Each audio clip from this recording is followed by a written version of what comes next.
Bonsoir à tous et bienvenue en Champagne-Ardenne pour le 19-20. Voici les titres de cette heure d'information. Adolescent en garde à vue, cette fois dans les Ardennes à Charleville-Mézières. Il est soupçonné d'avoir renversé une policière hier lors d'un contrôle. Au moment des faits, il a pris la fuite avant finalement de se rendre. Pour les syndicats de la police, c'est une nouvelle illustration du manque d'effectifs. Reportage dans les Ardennes d'Ali Bournan et Daniel Samusic.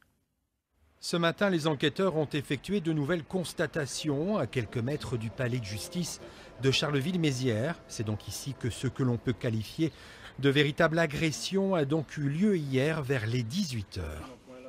Quand il a démarré directement sa moto, tout ça là, son copain lui disait d'arrêter de ça, hop, t'en vas pas, tout ça, hop. Et puis il a démarré d'un seul coup tout ça là, hop, il a rentré en plein milieu des deux gendarmes, tout ça là. Et puis ils ont été, les deux gendarmes, ils ont été directement éjectés tout ça, puis avec le gamin pareil. La policière renversée par un jeune motard est ressortie dans la nuit de l'hôpital. L'adolescent qui a foncé sur les policiers a été placé quant à lui en garde à vue ce lundi.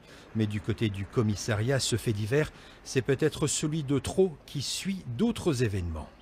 Et au mois de juillet, c'est un collègue qui est complètement dévisagé par un pavé en pleine figure. Là, c'est la collègue qui se fait foncer dessus par une moto de crosse, qui se retrouve à l'hôpital, qui rentre chez elle au milieu de la nuit. Et puis les collègues, ils savent plus trop quoi faire, quoi. C'est toujours pareil. Se faire agresser ou insulter en mission n'est donc plus exceptionnel. Des conditions de travail que ces syndicalistes ont vu se dégrader au fil des années. Les collègues ne peuvent plus s'adonner à leur mission principale.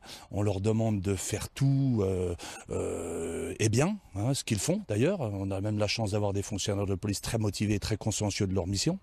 Mais maintenant, ça en arrive ils ne sont plus, je ne vais pas vous dire motivés, mais ils ne peuvent plus s'adonner à leur mission principale. Une mission de service public et aussi bien de recherche de la délinquance, étant donné la multitude de missions qu'on leur demande de remplir.